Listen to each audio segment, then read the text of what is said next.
Okay, bigyan natin ng relay. Ngayon, pinaliwanag ko na yung relay dati actually sa Reels lang eh. Dito sa YouTube, alam ko hindi pa. Testing busina.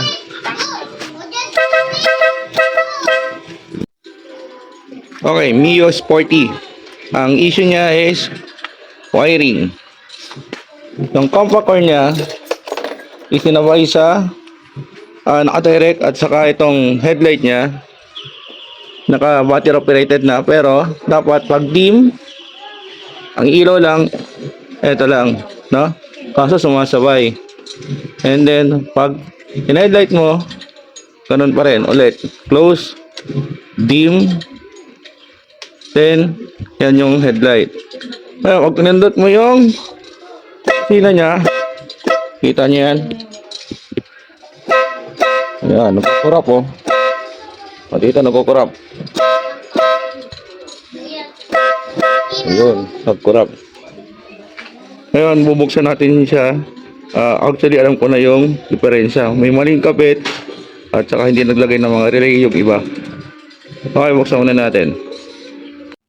At ito na nga, nabuksan na natin yung pinakadibdib niya. At kitang-kita naman natin na tingnan mo, ang pagkakalagay niya lang, ginawang harness niya, hindi mo malaman kung ilang wire, ilang patong at ilang dugtong-dugtong. Ayan oh, kitang-kita, 'di ba? Kung ikaw ba naman sasakit ang ulo mo talaga na ito. Ayun, nakita na natin ang diferensya. Ito yung compact core niya. May relay siya. Yeah, may relay.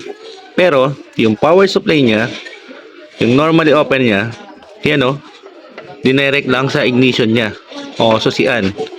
Tapos ang wire niya ay maninipis, ordinary, saka dugtong-dugtong pa. Ayan oh. 'Di ba? Kaya nag-aagaw yung kuryente ng negative at positive niya. Ngayon, i-wiring natin siya.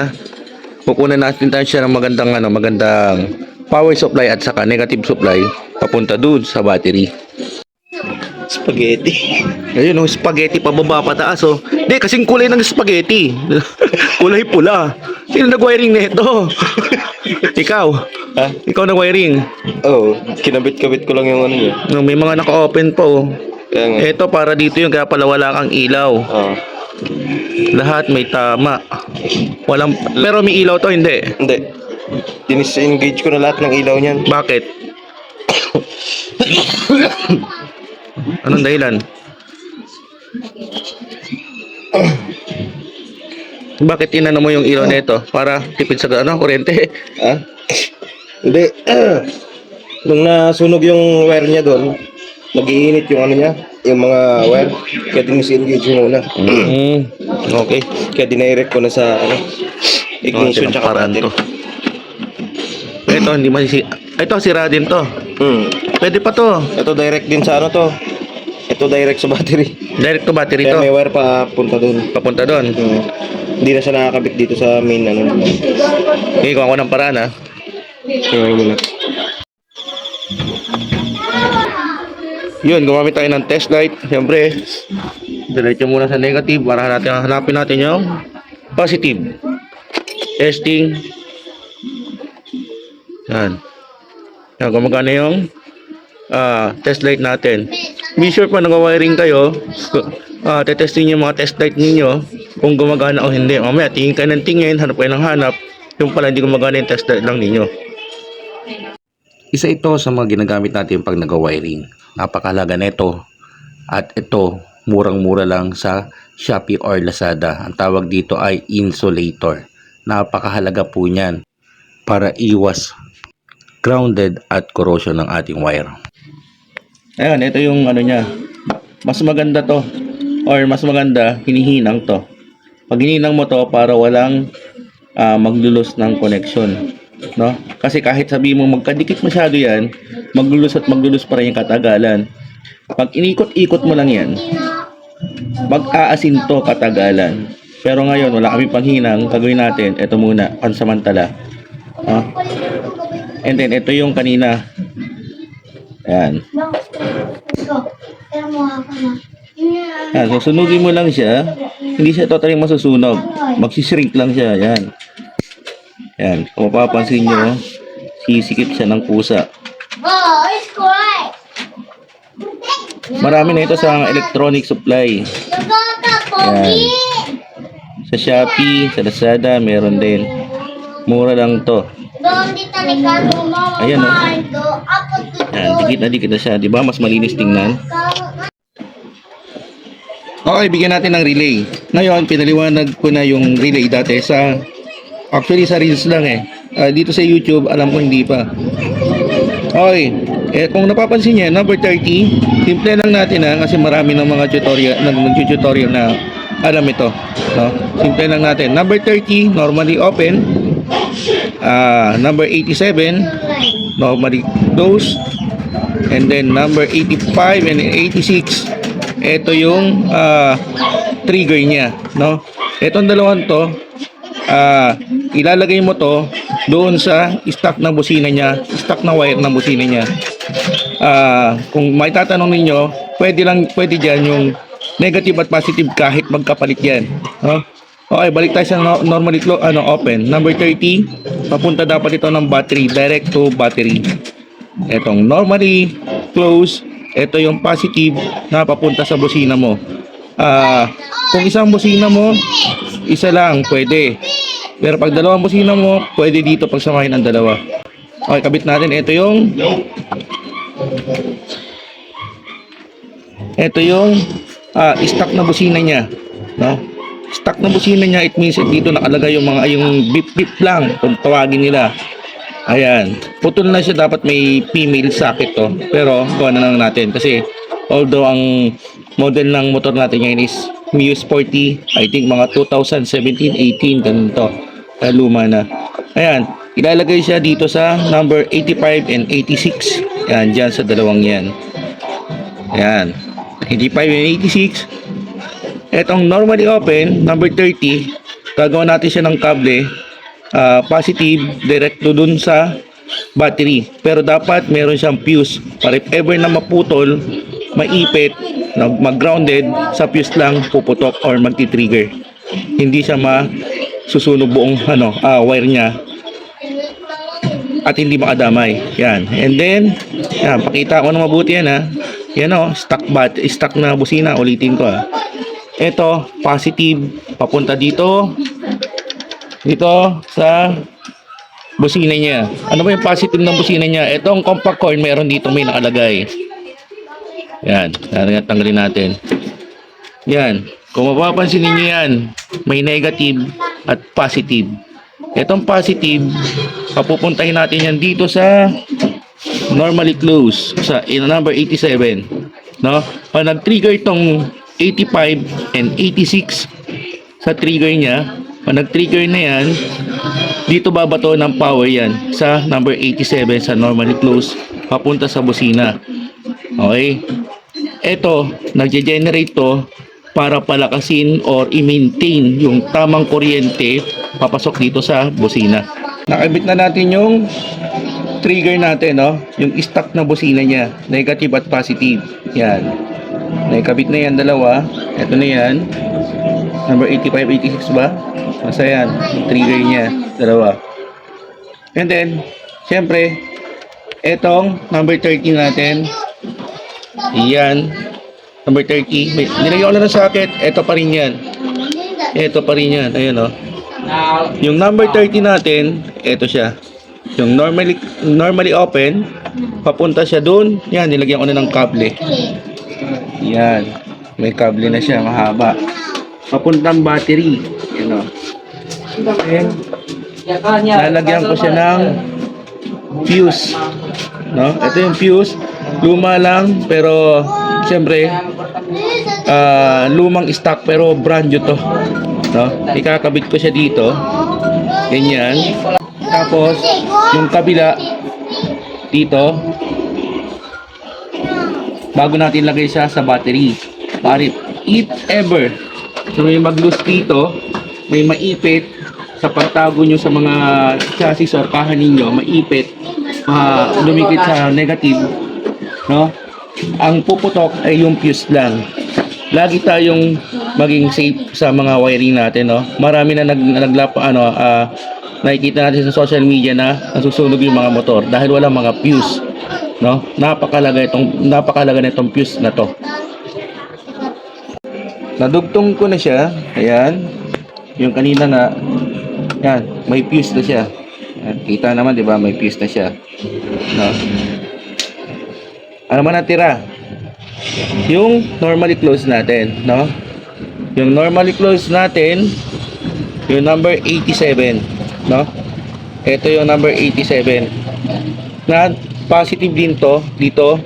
Ito yung magbibigay ng power na galing dito sa relay natin, papunta dito sa busina. Although iisa lang ang busina nito, kaya isa lang. Pag dalawa, gawin yung dalawa, pwede yan. Ang positive ng busina nito, ng compact horn, meron ulit nakalagay, ayan o, positive. Yan, itong ilalagay natin, positive. Ayan. Ngayon, gumawa ko para sa negative niya. Ito, may nakalagay dito sa compact horn, negative. Pero sa ibang mga busina, yung mga suso kung tawagin or ano tawag doon, basta yun na yun, yung itsurang suso na dalawa, high and low, o kaya yung ordinary busina na pangkotse, high and low, walang negative at positive yun. Parehas lang din yun, no? Basta't mag-trigger, okay yun. Okay? Ay negative natin. Ngayon, isabay na natin siya dito sa positive. Ayan. Ngayon, parehas na kulay kasi isa lang yung kulay ng wire natin, no? Ngayon, yung dulo nito, siyempre, lalagyan natin siya ng marking para lang natin, pag nilagay sa battery, kung alin ang negative at positive. Okay, ganito lang yan. I-trace lang natin siya. Dito ko ilalagay yan. Siyempre, ayan, para hindi masyadong madumi tingnan at maraming sabit-sabit. Yan, trace mo lang yan. Kung gaano kahaba, papuntang battery. Kasi, ayan siya. No? Ayun, hanggang dito. Ngayon, puputulin natin siya. Ito. Diba? Bitawan natin yung positive. Ito yung negative. Putol. Para ma-distinguish nyo kung alin ang negative at positive doon. Ito yung positive. Ito yung negative. Mas madali lang. Yan, buhulan mo. Oh. Yan ang negative. Saka isa pa, malapit lang naman yung positive sa fuse. Kaya, ma-distinguish nyo kung alin ang negative at positive. Okay. Para mas maganda, ayan o. Lagyan natin siya ng electrical tape. Yung electrical tape, inikot-ikot ko na. Kasi, mas madali itong iikot sa wire. Iikot mo. Unlike dito sa buong electrical tape, pag inikot mo, masyadong madami at hindi po masyadong mahahatak o may pipit. Katulad nito. Ayan. Tansyahin nyo lang. Tansyahin nyo lang. Ayan. Pag natansya nyo na, ayan. Para kung maipit ng kaha, hindi basta-basta siya magdidikit. O, di ba? Mas madali. O, mas madali siyang i-cover. Hanggang dun naman sa dulo yan. Ayan. Madali lang, oh. Saglit lang yan, oh. Mas maganda ganun ang gawin nyo. Ngayon, paano ginagawa yan? Ganito lang yan. Ito yung electrical tape ninyo. Tip lang to, ha. Tip. Yan, oh. Ito yung may dikit. Yan yung may dikit. Ikutin nyo lang yan. Yan, oh. Ikutin nyo lang yan. Maraming nakakalam na ito, lalo na sa mga matatandang electrician or mekaniko. Ayan. Pag inikot nyo yan, hanggang dumami. Para hindi ka na masyadong hectic sa pag electrical tape ng mga wire ninyo. Okay? Hanggang dulo lang yan, hanggang dulo. Yan, isang buo yan. Kompleto na tayo. Ayan. Itong normally open natin, papuntang battery. Ito na siya. At ito naman yung negative para mas malakas. Kadalasan ginagawa kasi ng iba, nilalagay sa chassis yung negative lang. Mag-aagaw ng negative yan. Kahit negative yan, meron pa rin current yan or capability kung hanggang saan yan. Kung 100%, 80%, or 50%. Kunwari, 100% ng negative niya nasa chassis. Siyempre, sa chassis, ando na ang negative niya ng mga wiring ng iba or ng ibang accessories. Mas maganda yung negative natin papunta doon sa battery para mas maganda ang current ng negative natin, no? At kaya kadalasan yung iba nag-aagaw yung ilaw or busina dahil doon ang nangyayari yun, no? Isa sa dahilan yon. Ayan, ito na yung kanina. Ayan, parang harness na siya, oh. Diba, malinis tingnan. Ito, sukat na to, papuntang battery. Isisiksik mo na lang to sa motor, hanapan mo ng pwesto na maganda na hindi maka-istorbo or may ipit ang wire natin. Okay, ilagay na lang natin to papuntang battery. Ayun, ikakabit na yung negative at saka positive. Ayan na yan, oh. Dito yung negative, yun yung positive. Pero mas maganda kung meron siyang battery terminal, no? Although gabi na kami gumawa. Ayan, oh, gabi na, oh. Kaya walang yung gamit namin, hindi kami nakabili. Ayan, madali na palitan yan pag umaga na. Battery terminal, much better. Ito papalit namin dito kasi wala nang lock, no? Luma pero original, maganda yung wire.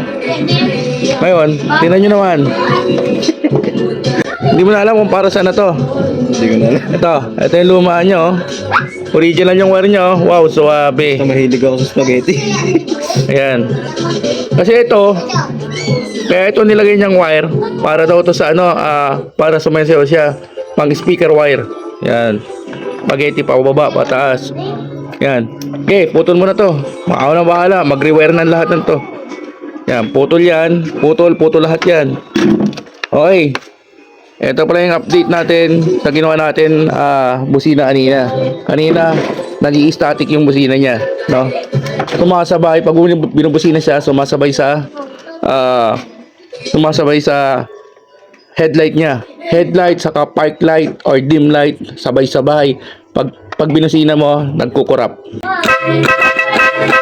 Alright.